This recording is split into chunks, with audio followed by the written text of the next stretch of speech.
네, 안녕하십니까. 아까 유아인 사주를 푸는데 그 댓글에서 이제 손정희도 신약이라고 하는데, 신약인지 아닌지 한번 보자고요. 손정희라는 그분은 제일교포, 이제, 제일교포 3세가 되죠. 자, 이 자체가 을목일주에 월지가 이제 신금이 되고, 그 다음에 그 옆에 이제 유금이 이렇게 같이 있어가지고 금이 굉장히 강해요.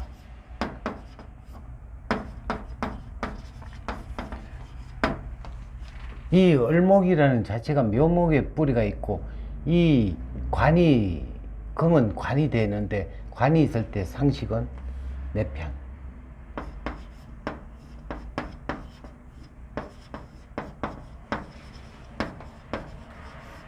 내 상식은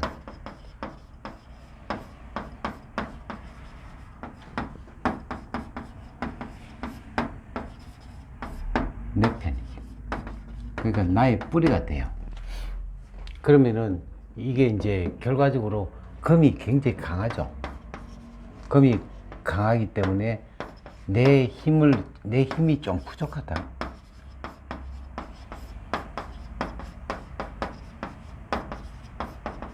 부족하기 때문에 결과적으로 이 금에 의해 가지고 내가 힘이 부족하니까 내 힘이 조금만 운에서 도와준다면 내가 신앙 관왕이 돼요.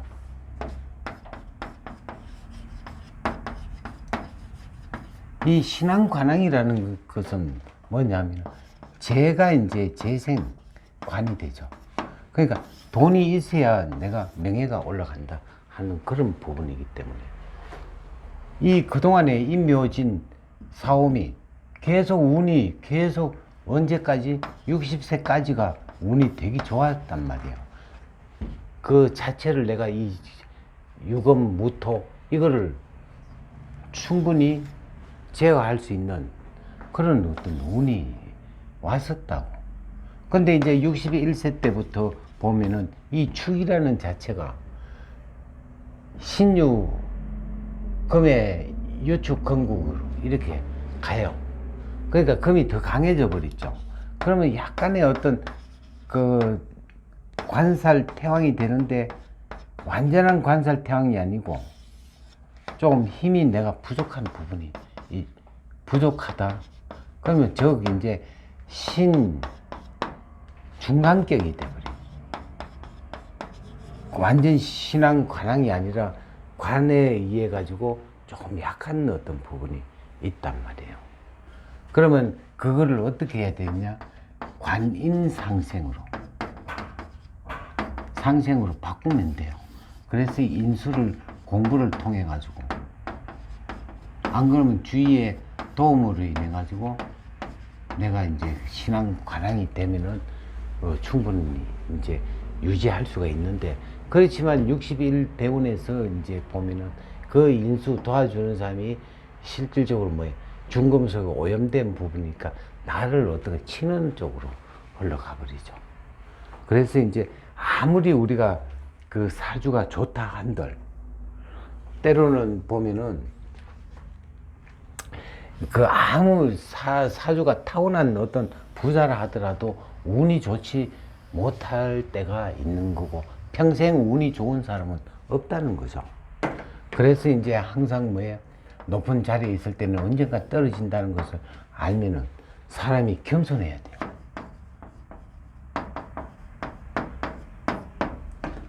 그 겸손을 모르면은 이제 나중에 망신을 당하는 거예요.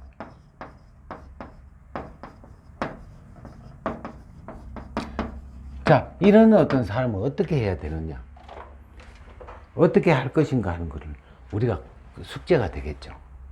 틀림없이 이 사람은 금목상전이라는 자체가 원리원칙주의로 간다고.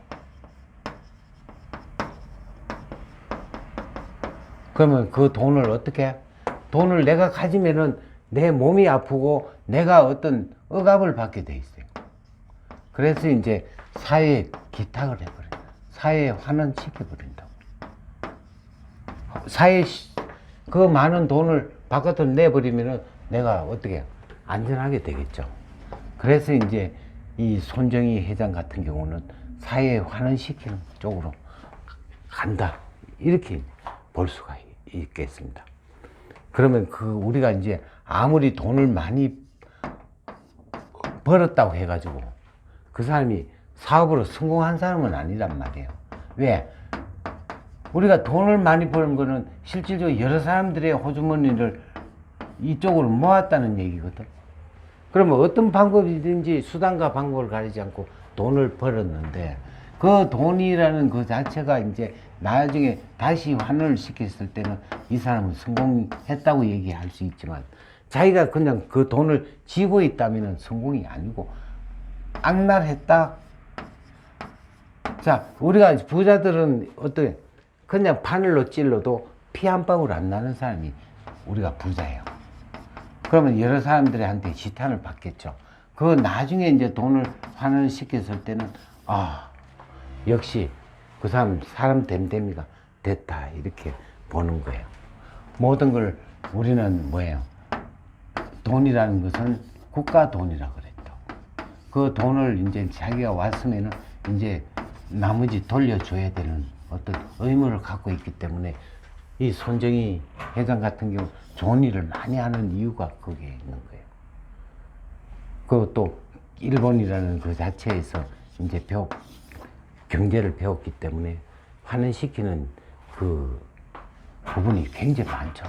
우리가 선진국가 같은 경우가 선진국가의 재벌들은 존경받는 이유가 들어온 만큼 내보낸단 말이에요.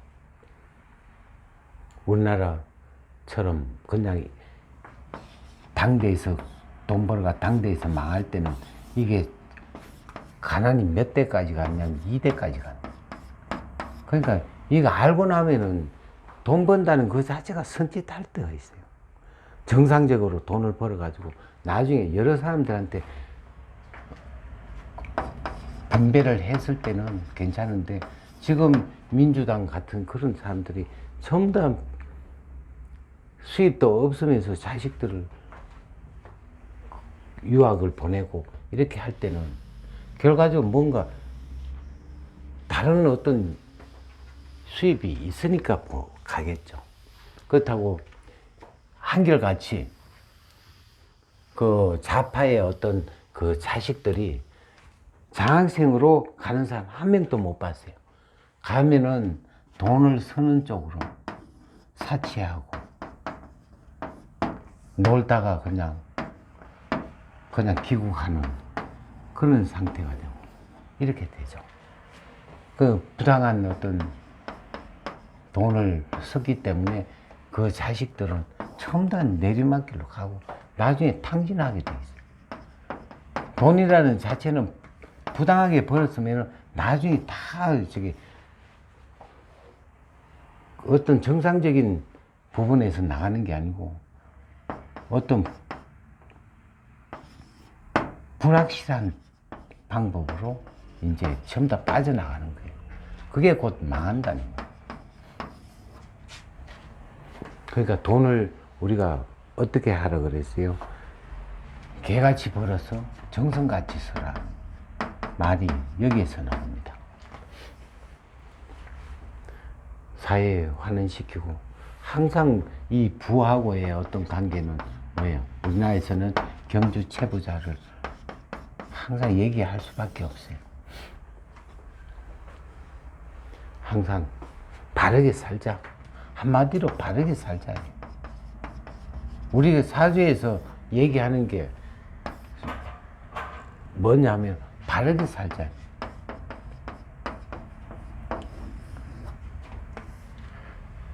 가끔 사주를 보는 사람 중에 막 자기 자식도 잘 되고 심지어 뭐 손자까지 잘 됐으면 좋겠다는 이런 어떤 부분은 우리가 욕심이기 때문에 그냥 다 다른 사람은 위에 조상 뭐 후손 이런 거 생각하지 말고 나만 잘 살면 돼요. 나만 올바르게 살면은 자식은 또는 자손은 잘 되게 돼 있으니까 무조건 착하게 살고 바르게 살자는 정상적인 삶에서 그게 이제 우리의 사주에 원하는 어떤 사주하기 바로 이제 이거를 원한다는 얘기죠.